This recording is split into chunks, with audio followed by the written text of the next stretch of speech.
என்ன திரும்ப அதிரி உதிரின்னு கத்த போறீங்களா? இப்போ யாரோடையும் சண்டை போடுற மனநிலையில் நான் இல்லை. உங்க கூட கொஞ்சம் பேசலாமா?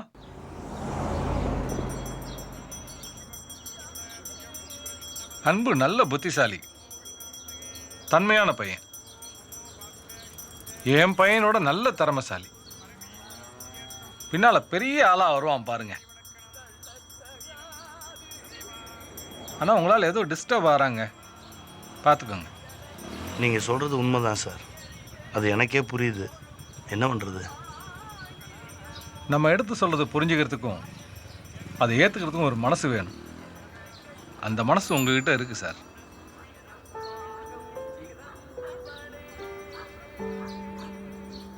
எனக்கும் என் மனைவிக்கும் சண்டை வரும். இப்போ இல்லை, 12 வருஷத்துக்கு முன்னால். 2 பேரும் லவ் மேரேஜ் தான். லவ் பண்ணும்போது என்னத்தை புரிஞ்சுக்கிட்டோமோ தெரியல. சோப்பிக்கு எனக்கு நல்ல விவரம் தெரிஞ்ச வயசு. நாங்கள் சண்டை போடும்போதெல்லாம் வேண்டாம்மா வேண்டாம்ப்பான்னு அப்படி அழுவா. நாங்கள் கேட்ட பாடில்லை. ஒரு கட்டத்தில் நாங்கள் சண்டை போடும்போது யாருக்கிட்டையும் பேசாமல் கோச்சிக்கிட்டு சாப்பிடாம தன்னை வர்த்திக்க ஆரம்பிச்சா. தாளாமலே எங்களை அழ வச்சா. என்ன வழி? யாராவது ஒருத்தர் விட்டு கொடுத்தாதான் குடும்பம் நடத்த முடியுங்கிற நிலைமை. நான் விட்டு கொடுக்க ஆரம்பிச்சேன் சார், என் மகளுக்காக. நான் விட்டு கொடுத்தேன்னு என் மனைவி விட்டு கொடுக்க விரும்பல. அவ எப்பயும் போல சண்டை போட்டுக்கிட்டே தான் இருந்தா. எல்லாத்தையும் ஜீரணிக்க பழகிட்டேன். என் மகளும் அப்பா மேல தப்பு இல்லை, எல்லாம் அம்மா மேலதான்னு மெதுவா என் பக்கம் சாய ஆரம்பிச்சா. ரொம்ப பாசமா இருந்தா. சகிப்புத்தன்மையை வளர்த்துக்கிறனால தான் வாழ்க்கையோட உண்மையான சந்தோஷத்தை அனுபவிக்க முடியும்னு அப்பதான் புரிஞ்சுக்கிட்டேன். என் மகன் என்னோட மட்டும் கரிசனமா இருக்கிறத என் மனைவியால் தாங்கிக்க முடியல. கத்திக்கிட்டே இருந்தவ கொஞ்சம் கொஞ்சமாக கத்துறதை விட்டுட்டா. பிடிவாதம், திமிரு, கர்வம்னு எதுக்கோ முக்கியத்துவம் கொடுக்குற நாம மனசுங்க உணர்வுல மதிக்கிறதே இல்லை சார். எல்லாரோட இத்தனோண்டு மனசுமே ஒரு சின்ன பாராட்டுக்கு தான் ஏங்கி கிடக்கு. இதை செஞ்சாலே பாதி தப்பிச்சிடலாம். ஆனா நம்ம தான் உயிரோடு இருக்கவங்கள பாராட்ட மாட்டோமே. கடையில் யாருன்னே தெரியாத ஒரு கஸ்டமர்கிட்ட பிடிச்சதோ பிடிக்கலையோ சிரிச்சு பேச வேண்டியதாக இருக்கு. திட்டுனா கேட்டுக்க வேண்டியதாக இருக்கு. ஏன் தொழில் ஓட்ட வேண்டியதாக இருக்கு. அப்படி இருக்கும்போது வீட்டில் மனைவின்னு வந்தவர்கிட்ட கொஞ்சம் விட்டு கொடுத்து போகிறல என்ன தப்பு? நமக்கே நாளைக்கு ஏதாவது நாய் படுத்துட்டா பக்கத்தில் உட்காந்துட்டு கண்ணீர் வடிச்சிட்டு பீ மூத்திரம் அள்ள போகிற ஜீவன் நம்ம பொண்டாட்டி தானே. இதெல்லாம் யோசிச்சு தான் நான் என்னையே மாற்றிக்கிட்டேன் சார். இது வரைக்கும் சொன்னது எல்லாமே நான் எனக்கு நடந்ததோட பரிமாறல் தான். ஏன் தனிப்பட்ட கருத்து, உங்களுக்கான உபதேசம் கிடையாது. ஏன்னா உலகத்திலே சீப்பானது அட்வைஸ் தானே. ஏம்பிட்டு என்னன்னா ஒரு வாத்தியாரா அந்த பசங்க மனசு உடஞ்சி போகாமல் பார்த்துக்குங்க. எத்தனை பேர் நம்ம கனவுகளை அழிச்சிட்டு இருக்கோம். நினைச்சது ஒன்று, நடந்தது ஒன்றா இருக்கு. அந்த மாதிரி நம்ம பிள்ளைகளையும் விட்டுடாம ஒரு உதவியாக இருப்போமே. நீங்களும் நானும் தான் நம்ம குழந்தைகளோட முதல் ரோல் மாடல்ஸ். அப்புறம் அன்னைக்கு பேச்சுக்கு தான் உங்களை வீட்டை காலி பண்ண வைக்கிறேன்னு சொன்னேன். அது விஷயமா நான் யோசிக்கவே இல்லை. நீங்கள் குரு.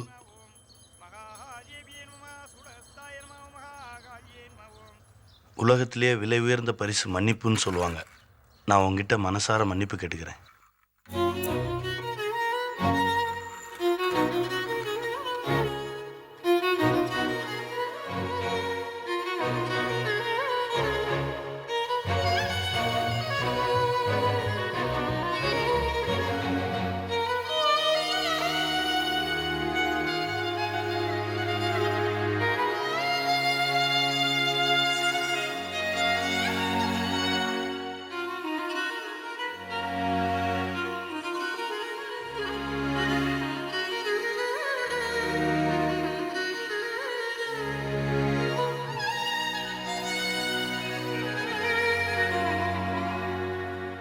நீ என்ன செஞ்சால் சந்தோஷமாக இருப்ப சொல்லு, அதை நான் செய்கிறேன். விவாகரத்துன்றது முடிவில்லை, தொடக்கம். விவாகரத்துக்கு அப்புறம் இந்த நரகத்துக்கு அந்த நரகமே மேலும் தோணும். நாம் எடுத்து சொல்கிறத புரிஞ்சுக்கிறதுக்கும் அதை ஏற்றுக்கிறதுக்கும் ஒரு மனசு வேணும். அந்த மனசு உங்ககிட்ட இருக்கு பொண்ணு. நீ புரிஞ்சுக்குவ. இனிமே அப்பாவும் அம்மாவும் சண்டையே போட மாட்டோம். சத்தியமா? சத்தியமா. சத்தியமா?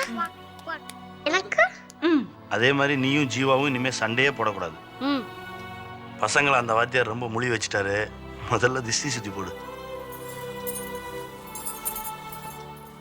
ஒரு வழியா சீரியல் முடிஞ்சது போல.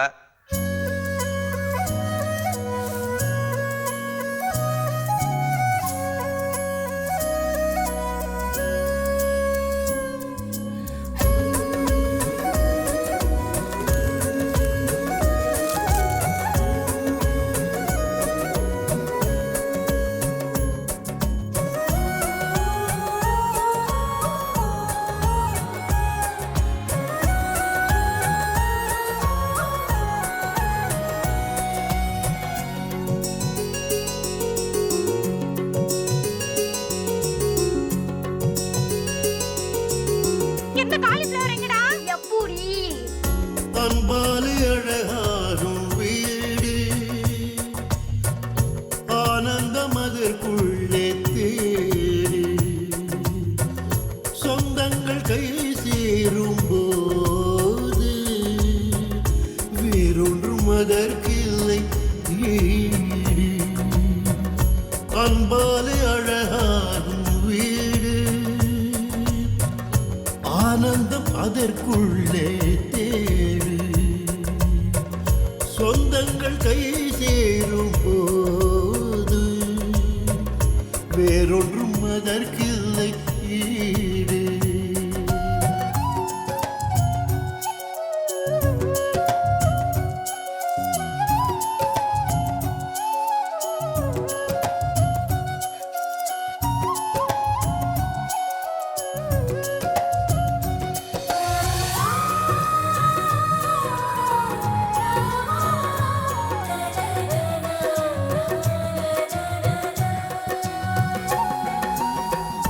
வாடகை வீடே என்று வாடினால் எது இன்பம், பூமியே நமக்கானது. ஓ, சோகமே வாழ்க்கை என்று சோர்வதால் எது லாபம், யாவுமே இயல்பானது. மாறாமல் வாழ்வும் இல்லை, தேடாமல் ஏதும் இல்லை, நம்பிக்கை விதையாகுமே. கலைகின்ற மேகம் போலே காயங்கள் ஆறிப்போக மலரட்டும் எதிர்காலமே. செகண்ட் ரேங்க் எடுத்ததுக்கு அப்பாவோட பரிசு. தேங்க்ஸ்டா. தேங்க்ஸ் பா. All the best. இப்படி சும்மா இருக்கதா என்னைய ஸ்கூல் விட்ட உடனே வர சொன்னியா? மனசே சரியில்லை.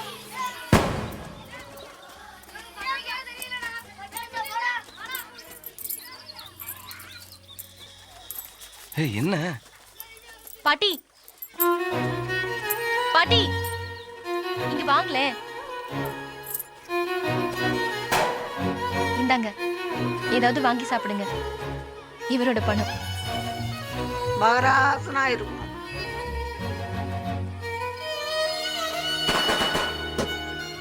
ரெண்டு மகன், 3 மகளை பெத்தவங்க. மருமகளுக்கு விரட்டி விட்டுட்டாளுங்க. பாவம் பிச்சை எடுத்து சாப்பிடுது. இப்படிப்பட்ட ஒரு அம்மாவுக்கு ஒரு நேரம் மகனா இருந்து சாப்பாடு போட்டிருக்கோன்னு நினைச்சு பாரு. மனசுக்கு சந்தோஷமா இருக்கும். எனக்கு மனசுக்கு கஷ்டம்னா இப்படிதான் பண்ணுவேன். உன் நல்ல மனசுக்காகவே நம்ம 2 பேரும் ஒன்று சேருவோம் சோபிக்கண்ணு. பாசமே கோவில் என்று வீட்டிலே தீபம் வைத்தால் கார்த்திகை தினந்தோறுமே. நேசமே மாலை என்று நெஞ்சிலே சூடிக்கொண்டால் வாசனை துணையாகுமே. கூடினால் கோடி நன்மை சேருமே கையில் வந்து வாழ்ந்திடு பிரியாமலே. ஏணியே தேவை இல்லை, ஏறலாம் மேலே மேலே, தோல்விகள் வெறும் காணலே. அன்பாலே அழகாகும் வீடு, ஆனந்தம்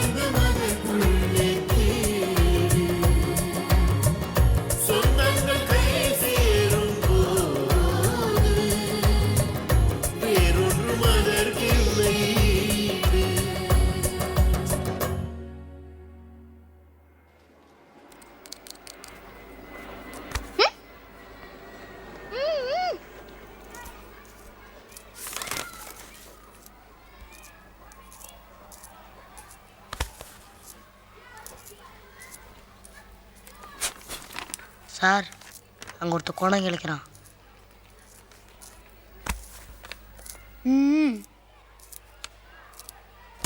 ஜீவா தலையில ஒரு கொட்டு வை. வெளியில வாங்கடி. காதை கடிச்சு விடுவோம் சக்கர வச்சு. இப்போ நான் சொல்றேன் கேளு. சாமிக்கு காசு எடுத்து போட்டுடலாம்.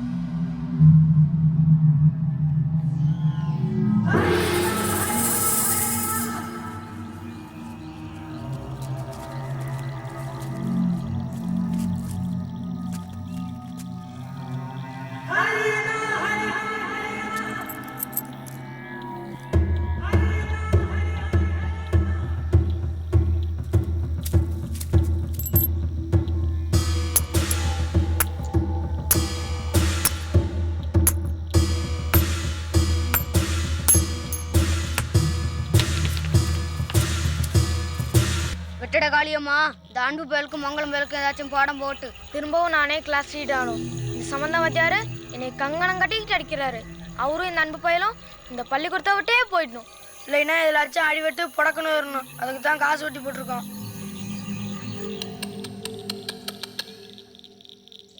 ஏய் சாமி நம்ம கட்சி எஸ்.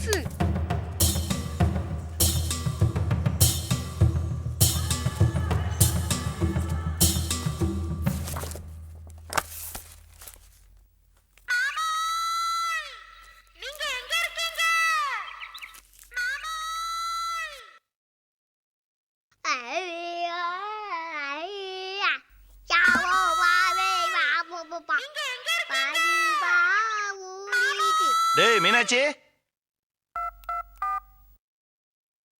இளமை இதோ, இதோ, டண்டண்டை, இதோ, டண்டண்டை. ஏய் மீனாட்சி, போன் எடுக்காம என்னடி பண்ற? Wish you a happy new year டி. இந்த வருஷமாவது உனக்கு கல்யாணம் நடக்கட்டும். சேம் டு யூம்மா. நான் அவன் அண்ணன் பேசுகிறேன். Sorry uncle.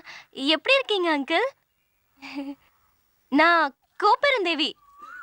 ஓஹோ, நல்லா இருக்கியாம்மா? கோப்பெருந்தேவியா? ஹலோ ஹலோ, ஒரு நிமிஷம் அங்கிள். நீ எந்த ஏரியாம்மா? நல்லான் பிள்ளைப்பற்றால் நகர்.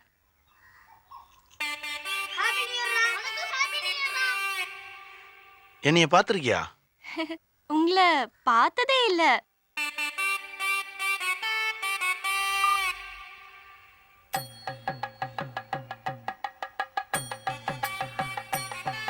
ஒரு நாளைக்கு வசமா மாட்டோம். அன்னைக்கு இருக்கு அங்கிள் எங்களுக்கு மொங்க போட்டதுக்கு. ஐயோ, இப்படி பைத்தியக்காரி மாதிரி ஆக்கி விட்டுட்டானே இந்த யம பைய.